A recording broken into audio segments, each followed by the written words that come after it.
திருகோணமலை புத்தர் சிலை விவகாரம். சந்தேக நபர்களை துன்புறுத்தும் காணொளியால் பரபரப்பு. அனூர அரசுக்கு நாமல் விடுத்துள்ள பகிரங்க சவால். யாழில் துப்பாக்கிச் சூட்டில் பலியான சிறுவன் பயணித்த வாகனத்திலிருந்து மீட்கப்பட்ட வாள். பழி வாங்கும் அரசியலை முன்னெடுக்கும் அனுர அரசு. எதிர்க்கட்சி தலைவர் கடும் குற்றச்சாட்டு. கொழும்பில் கொடூரமாக தாக்கப்பட்ட இளைஞன் பிரபல நடிகையின் மகனும் சம்பந்தம். யாழில் பச்சை மிளகாய் வாங்க துப்பாக்கியுடன் வந்தவர் கைது. வெளியான தகவல்.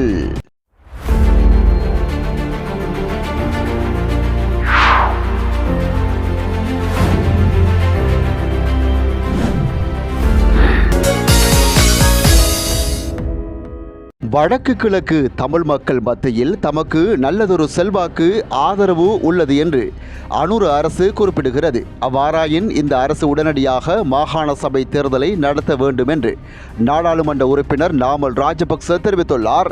மாகாண சபை தேர்தலை நடத்துவதற்கு அரசு எடுக்கும் சிறந்த தீர்மானங்களுக்கு முழுமையான ஒத்துழைப்பு வழங்குவோம் என்றும் அவர் குறிப்பிட்டுள்ளார். கொழும்பில் நேற்று ஊடகங்களிடம் கருத்து வெளியிடும் போதே அவர் மேற்கண்டவாறு குறிப்பிட்டுள்ளார். இனவாதம் பரப்பவில்லை என்று குறிப்பிட்டுக் கொண்டு அரசு மறைமுகமாக இனவாத கருத்துக்களை பரப்பி வருகிறது. நாங்கள் ஒருபோதும் இனவாதமாக செயற்படவில்லை. தேசியத்தை பாதுகாக்க வேண்டும் என்று குறிப்பிடுவது இனவாதமாக அமையாது. வடக்கு கிழக்கு மாகாணங்களிலும் தமிழ் மக்கள் மத்தியிலும் தமக்கு நல்லதொரு நிலைப்பாடு இருப்பதாக அரசு குறிப்பிடுகிறது. அவ்வாறாயின் மாகாண சபை தேர்தலை உடனடியாக நடத்தி தமிழ் மக்கள் மத்தியில் உள்ள செல்வாக்கை அரசு பரிசீலிக்க வேண்டும். ஆட்சிக்கு வந்தவுடன் மாகாண சபை தேர்தலை நடத்துவதாக குறிப்பிட்டார்கள். ஆனால் ஒரு வருடம் கடந்துள்ள நிலையில் இதுவரை எவ்வித நடவடிக்கைகளும் எடுக்கவில்லை என்றும் குறிப்பிட்டுள்ளார். திருகோணமலை புத்தர் சிலை விவகாரம் வழக்கு முடிவடைந்து தேரர்கள் உட்பட 10 சந்தேக நபர்கள் சிறைச்சாலை பஸ்ஸில் ஏறும்போது கூச்சலிட்ட சந்தேக நபர்களை சிறைச்சாலை அதிகாரிகள் தாக்குதல் நடத்தும் காணொளி ஒன்றை வெளியிட்டு கலகம குசலத்தம்ம தேரர் கண்டனம் தெரிவித்துள்ளார்.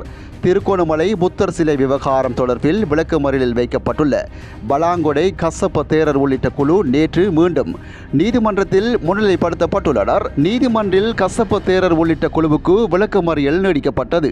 அதன் பின்னர் சந்தேக நபர்களை சிறைச்சாலைக்கு அழைத்துச் செல்வதற்கான நடவடிக்கையின் போது அவர்கள் நீதிமன்ற வளாகத்திலிருந்து வெளியே வரும்போது ஒரு தேரர் பௌத்த தர்மத்துக்காக உயிரையும் கொடுப்பேன் என அச்சுறுத்தும் தொனியில் கையை நீட்டி ஊடகவியலாளரின் கேமராவுக்கு தெரிவித்திருந்தார். அதன் பின்னர் சந்தேக நபர்கள் சிலர் சிறைச்சாலை பஸ்ஸில் ஏறும்போது கத்தி குழப்பத்தில் ஈடுபட்டதால் சிறைச்சாலை அதிகாரிகளில் ஒருவர் சந்தேக நபரின் காதை திருகி பஸ்ஸில் ஏறுமாறு தள்ளும் காணொளி இப்பொழுது பேசும் பொருளாக மாறியுள்ளது. அந்த காணொளியை பார்த்த பௌத்த பிக்குகள் தெரிவித்த கருத்துக்கள், மக்கள் மத்தியில் இவ்வாறு நடந்து கொள்ளும் சிறைச்சாலை அதிகாரிகள் சிறையில் அவர்களை என்ன கொடுமைப்படுத்துவார்கள் என கேள்வி எழுப்பியுள்ளனர். அத்தோடு அந்த அதிகாரியின் செயற்பாட்டை சக அதிகாரி ஒருவர் அவரை கண்டிப்பதையும் காண முடிகிறது. இவர்களின் குற்றம் நிரூபிக்கப்படவில்லை. சந்தேக நபர்களை நடத்தும் சர்வதேச சட்டம் மீறப்பட்டுள்ளதாக கலகம குசலத்தம்ம தேரர் சுட்டிக்காட்டுகிறார். இதற்கு அரசாங்கம் பதில் கூற வேண்டும் எனவும் அவர் குறிப்பிட்டிருந்தார். யாழ்ப்பாணம் மருதனார் மடம் சந்தையில் பச்சை மிளகாய் வாங்க வந்தவர் கொண்டு வந்த துப்பாக்கி போலி துப்பாக்கி எனவும் மனநலம் பாதிக்கப்பட்ட அவரை கைது செய்துள்ளதாகவும் போலீசார் தெரிவித்துள்ளனர். யாழ்ப்பாணத்தில் உள்ள மருதனார் மடம் சந்தைக்கு இன்றைய தினம் காலை T56 ரக துப்பாக்கியுடன் பச்சை மிளகாய் வாங்க வந்தவரால் சந்தையில் பரபரப்பு ஏற்பட்டிருந்தது. தலைக்கவசம் அணிந்து வந்த குறித்த நபர் கைகளுக்கு கையுறை அணிந்தவாறு அங்கிருந்த வியாபாரி ஒருவரிடம் பச்சை மிளகாயை கொள்வனவு செய்து கொண்டு சந்தைக்குள் வட்டிக்கு பணம் வழங்குபவர்கள் யார் என வினவியுள்ளார். குறித்த நபர் கையில் கொண்டு வந்திருந்த பையினுள் T56 ரக துப்பாக்கி காணப்பட்டதாகவும் போலீசாருக்கு அறிவிக்கப்பட்ட பின்னர் கண்காணிப்பு கேமரா பதிவுகளை சோதனையிட்டு குறித்த நபரை அடையாளம் கண்ட போலீசார் அவரை கைது செய்துள்ளனர். குறித்த நபர் சந்தைக்கு கொண்டு சென்ற துப்பாக்கியை மீட்டு சோதனையிட்ட போது போலி துப்பாக்கி எனவும் ஆரம்ப கட்ட விசாரணைகளில் தெரிய வந்துள்ளது. குறித்த நபர் அவர் மனநலம் பாதிக்கப்பட்டவர் என்றும் விசாரணைகளில் தெரிய வந்துள்ளது. இந்த நிலையில் சுன்னாக போலீசார் மேலதிக விசாரணைகளை முன்னெடுத்து வருகின்றனர். தேசிய மக்கள் சக்தி அரசு சமூகத்தின் அனைத்து தரப்பினர்களையும் பழிவாங்குகிறது. குறிப்பாக மகா சங்கத்தினரை இலக்கு வைத்து திட்டமிட்ட பழிவாங்கல் நடவடிக்கைகளை இந்த அரசு முன்னெடுத்து வருகிறது என எதிர்க்கட்சித் தலைவர் சஜித் பிரேமதாச குற்றம் சுமத்தியுள்ளார்.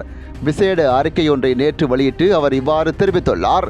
அதில் அவர் மேலும் தெரிவிக்கையில், அரசமைப்பின்படி பௌத்த மதத்துக்கு முன்னுரிமை அளித்து அதை பாதுகாத்து போஷிப்பது அரசின் கடமையாகும். அதேபோல் ஏனைய மதங்களையும் கலாச்சாரங்களையும் மதிக்க வேண்டும். ஆனால் அரசு நாட்டை ஒரு மதச்சார்பற்ற நாடாக மாற்ற முயற்சிக்கிறது. மதகுருமார்களை பழிவாங்குவதை உடனடியாக நிறுத்தி அனைத்து மத தலைவர்களுக்கும் உரிய கௌரவத்தை வழங்க வேண்டும். விவசாயிகள் அறுவடை செய்துள்ள போதிலும் அவற்றுக்கு நியாயமான விலையை வழங்கவோ அல்லது அவற்றை முறையாக கொள்வனவு செய்யவோ அரசு தவறிவிட்டது. நெல் களஞ்சியங்கள் பூட்டப்பட்டிருப்பதாக ஊடகங்கள் வழியாக அறியப்படுகிறது. மேலும் விவசாயம் முடிவடைந்தும் இன்னும் உர மானியம் விவசாயிகளுக்கு கிடைக்கவில்லை. காலி பூசா இராணுவ முகாமில் உள்ள 180 மாற்றுத்திறனாளி இராணுவத்தினரை எதிர்வரும் 16ஆம் தேதிக்குள் பனாகொட பகுதிக்கு மாற்றுமாறு அரசு உத்தரவிட்டுள்ளது. சீனா இலவசமாக வழங்கிய பாடசாலை சீருடைகளை கூட மாணவர்களுக்கு முறையாக விநியோகிக்க இந்த அரசு இயலவில்லை என்றும் சஜித் பிரேமதாச குறிப்பிட்டுள்ளார். இளைஞன் ஒருவரினால் மற்றொரு இளைஞன் கொடூரமான முறையில் தாக்கப்பட்ட சம்பவம் தொடர்பான காணொளி ஒன்று சமூக வலைத்தளங்களில் வெளியாகி பரபரப்பை ஏற்படுத்தியுள்ளது. இராஜகிரிய பிரதேசத்தில் கராஜ் ஒன்றுக்குள் இந்த தாக்குதல் சம்பவம் மேற்கொள்ளப்பட்டுள்ளதாக போலீசாரின் விசாரணைகளில் தெரிய வந்துள்ளது. எனினும் இந்த சம்பவம் கடந்த 3 மாதங்களுக்கு முன்னர் இடம்பெற்றதென போலீஸ் விசாரணைகளில் தெரிய வந்துள்ளது. இந்த சம்பவம் நேற்று சமூக ஊடகங்களில் பரவியதை அடுத்து தாக்கப்பட்ட இளைஞர் வெலிக்கடை போலீசாரை அணுகி முறைப்பாடு செய்துள்ளதாக போலீசார் தெரிவிக்கின்றனர். மேலும் சந்தேக நபர்களை கைது செய்ய விசாரணைகள் நடைபெற்று வருகின்றன. தாக்குதல் நடந்த நேரத்தில் பிரபல நடிகையின் மகனும் சம்பவ இடத்தில் இருந்ததாக தகவல் வெளியாகியுள்ளது. போலீஸ் விசாரணைகளில் இந்த விடயத்தில் கவனம் செலுத்தப்பட்டுள்ளதாக அதிகாரி ஒருவர் தெரிவித்துள்ளார். சமிக்ஞையை மீறிச் சென்றதாக கூறி இன்று அதிகாலை அல்லைப்பிட்டி பகுதியில் வைத்து போலீசார் துப்பாக்கிச்சூடு நடத்திய வாகனத்திலிருந்து வாள் ஒன்று போலீசாரால் மீட்கப்பட்டுள்ளது. சமிக்ஞையை மீறிச் சென்றதாக கூறி இன்று அதிகாலை அல்லைப்பட்டி பகுதியில் வைத்து ஹையஸ் வாகனம் ஒன்றின் மீது ஊர்காவல்துறை போலீசாரால் மேற்கொண்ட துப்பாக்கிச் சூட்டில் வட்டுக்கோட்டை சித்தங்கனி பகுதியைச் சேர்ந்த 17 வயதுடைய சிறுவன் ஒருவன் உயிரிழந்துள்ளார். குறித்த வாகனத்தில் இருந்த வாள் ஒன்று போலீசாரால் மீட்கப்பட்டதாக தெரிவிக்கப்படுகிறது. இந்த சம்பவத்தின் போது மேலும் 2 இளைஞர்கள் குறித்த வாகனத்தில் இருந்த நிலையில் போலீசாரால் கைது செய்யப்பட்டுள்ளனர். இவ்வாறு கைது செய்யப்பட்டவர்களை ஊர்காவல்துறை நீதிமன்றத்தில் முற்படுத்திய வேளை எதிர்வரும் 24ஆம் தேதி வரை விளக்குமறியலில் வைக்குமாறு நீதவான் உத்தரவிட்டுள்ளார்.